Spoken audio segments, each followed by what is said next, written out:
Break के बाद स्वागत है आप सभी का। खबरों में आगे बढ़ेंगे। मंडी से बीजेपी उम्मीदवार कंगना रनौत पर की गई टिप्पणी और उनका अभद्र फोटो सोशल मीडिया पर डालने के मामले में नेता प्रतिपक्ष जयराम ठाकुर ने कांग्रेस पर सवाल खड़े किए। जयराम ठाकुर ने कहा है कि उन्होंने इस मामले में चुनाव आयोग से शिकायत की, लेकिन बार बार शिकायत करने के बावजूद कांग्रेस के नेता महिलाओं का अपमान करने से रुक नहीं रहे।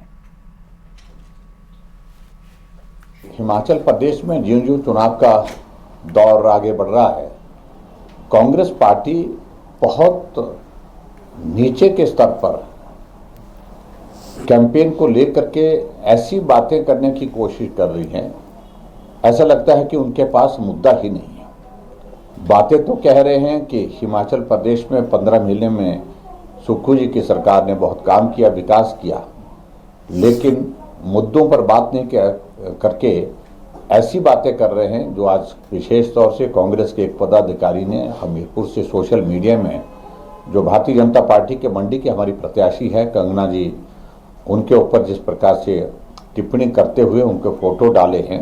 हमने इलेक्शन कमीशन के साथ भी वो मामला उठाया है, कंप्लेंट की है, शिकायत की है, लेकिन बार बार शिकायत करने के बावजूद भी कांग्रेस के नेता महिलाओं का अपमान करने से रुक नहीं रहे। पहले उनकी एक अभिनेत्री ने मंडी के बारे में टिप्पणी की और मंडी के साथ कंगना रनौत पर उन्होंने टिप्पणी की, जो भारतीय जनता पार्टी की यहाँ से प्रत्याशी है। और अब कांग्रेस के नेता खुलेआम जो हिमाचल प्रदेश में जो दायित्व पर है, जिम्मेवारी पर है, वो इस प्रकार की टिप्पणी कर रहे हैं। ये बौखलाहट है और स्वाभाविक रूप से जिस तरह से मोदी जी के नेतृत्व में एक माहौल पूरे देश भर में बना है कि मोदी जी तीसरी बार प्रधानमंत्री बनने वाले हैं, कांग्रेस की बौखलाहट और भी ज़्यादा बढ़ती जा रही है। इन सारी चीज़ की घोर निंदा करता हूं। जिस प्रकार की टिप्पणियां वो महिला के ऊपर कर रहे हैं, मैं समझता हूं बहुत दुर्भाग्यपूर्ण है। एक निजी टीवी चैनल को दिए गए इंटरव्यू में पीएम मोदी ने कहा कि मैं अपने काम के प्रति संतुष्ट नहीं रहता हूं, हमेशा काम के प्रति असंतोष की भावना आगे बढ़ाती है मुझे। पीएम मोदी ने कहा है कि मुझे बहुत कुछ करना है। क्या कुछ कहा प्रधानमंत्री ने, जरा आप सुनिए।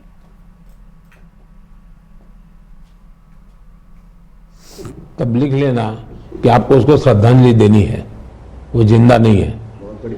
मैं जीवन के आखिरी तक असंतोष को पालता रहता हूं, मेरे भीतर में कभी संतोष आने नहीं देता हूं। क्यों? मैं वो असंतोष पालता हूं ताकि मुझे नया करने की प्रेरणा मिले। तो मुझे कभी संतोष की बात कहना ही मत, क्योंकि मुझे बहुत कुछ करना है।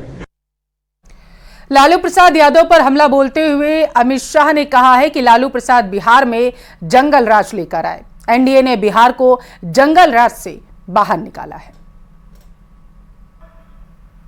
आज लालू जी और कांग्रेस पार्टी एक होकर हमारी पार्टी और जदयू नीतीश जी के खिलाफ चुनाव लड़ रही है।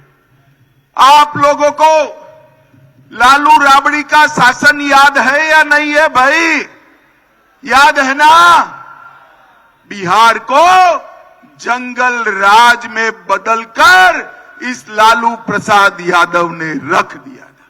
गरीब, पिछड़ा, दलित, ओबीसी सब पर अत्याचार होते थे।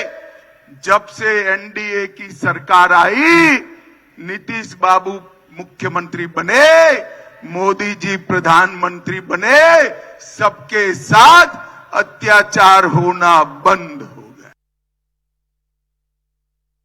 दूसरे चरण के लिए भी चुनाव प्रचार अंतिम दौर में है। झालावाड़ बारां लोकसभा क्षेत्र में भी दोनों प्रमुख राजनीतिक दलों के प्रत्याशियों के समर्थन में जनसंपर्क तेज हो गया है। झालावाड़ बारां सीट से कांग्रेस प्रत्याशी उर्मिला जैन भाया के समर्थन में पूर्व खान मंत्री प्रमोद जैन भाया ने झालरापाटन कस्बे में जनसंपर्क किया और कांग्रेस प्रत्याशी उर्मिला जैन के पक्ष में मतदान की अपील की। तो वहीं कई जगहों पर व्यापारी और सामाजिक संगठनों के लोगों ने भी पुष्प वर्षा कर उनका स्वागत किया। इस दौरान पूर्व मंत्री प्रमोद जैन भाया ने वसुंधरा राजे और बीजेपी प्रत्याशी दुष्यंत सिंह पर निशाना साधते हुए उन्हें बाहरी प्रत्याशी बताया। इस बार रिस्पॉन्स बहुत अच्छा है और जनता समझ चुकी है कि जो स्नेह प्यार स्थानीय उम्मीदवार के मन में मस्तिष्क में हो सकता है वो परदेसी में नहीं हो सकता। अच्छा। क्योंकि वसुंधरा जी दुष्यंत जी दोनों परदेसी हैं, वो धौलपुर निवासी हैं। मैंने कई जगह पूछा, भारतीय जनता पार्टी के नेता कार्यकर्ता ने उनका घर नहीं देखा, आम जनता तो क्या देखे। और उर्मिला जी स्थानीय प्रत्याशी हैं, 12 जिले की बहू हैं, झालावाड़ जिले की बाणज है। निश्चित रूप से इस बार परिवर्तन है, क्योंकि जनता ये भी समझ चुकी है कि मोदी जी ने भी वसुंधरा जी को भी नापास कर दिया, भजन लाल जी को मुख्यमंत्री बना के। अजमेर से कांग्रेस प्रत्याशी रामचंद्र चौधरी के समर्थन में कांग्रेस प्रदेशाध्यक्ष गोविंद सिंह डोटासरा ने अराई में जनसभा को संबोधित किया। इस दौरान डोटासरा ने बीजेपी पर निशाना साधते हुए कहा है कि बीजेपी किसान विरोधी रही तो वहीं राज्य सरकार पर तंज कसते हुए 3 महीने की सरकार से जनता के लिए कुछ नहीं किया, उन्होंने ये दावा किया। पीसीसी चीफ गोविंद सिंह डोटासरा समेत कई नेताओं ने मारो तेज सुपर डुपर पर गाने पर डांस भी किया।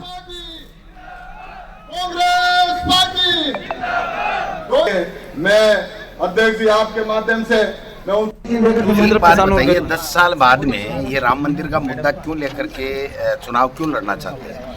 इनको जो किसान की आमदनी दोगुनी करने का वादा इन्होंने किया था, जो इन्होंने महंगाई कम करने का वादा किया था, जो इन्होंने काला धन लाने का वादा किया था, जो भ्रष्टाचार समाप्त करने का वादा किया था, देश की आर्थिक नीति और विदेश नीति ठीक करने का वादा किया, तो उन मुद्दों पे चुनाव क्यों नहीं लड़ रहे आज?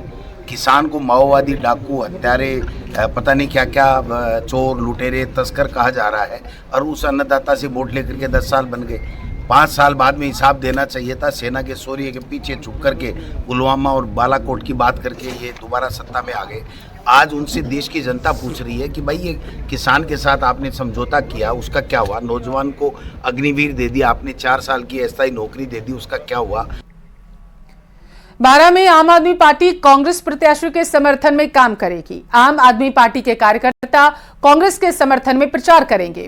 पार्टी के जिला अध्यक्ष ओम प्रकाश गोचर ने मीडिया से बातचीत करते हुए कहा कि राष्ट्रीय नेतृत्व के आह्वान पर पार्टी इंडिया गठबंधन के उम्मीदवारों को समर्थन देगी और उनके लिए काम भी करेगी।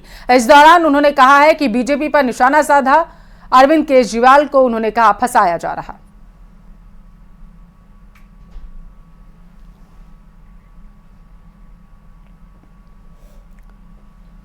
तो बताते चलें कि लोकसभा चुनाव में विपक्षी पार्टियां एकजुट होकर के इंडिया गठबंधन के तहत चुनावी मैदान में उतरी हुई हैं और इसी के तहत बताया जा रहा है कि 12 में आम आदमी पार्टी कांग्रेस प्रत्याशी के समर्थन में चुनावी प्रचार करती हुई नजर आएगी। दावा ये किया गया कि क्योंकि इंडिया गठबंधन में सभी पार्टियां एक साथ हैं, इस वजह से प्रचार प्रसार किया जाएगा। पार्टी जिला अध्यक्ष ने इस पूरे मामले को लेकर के प्रेस कॉन्फ्रेंस में जानकारी दी कि आम आदमी पार्टी 12 में कांग्रेस प्रत्याशी के समर्थन में चुनाव प्रचार करती नजर आएगी।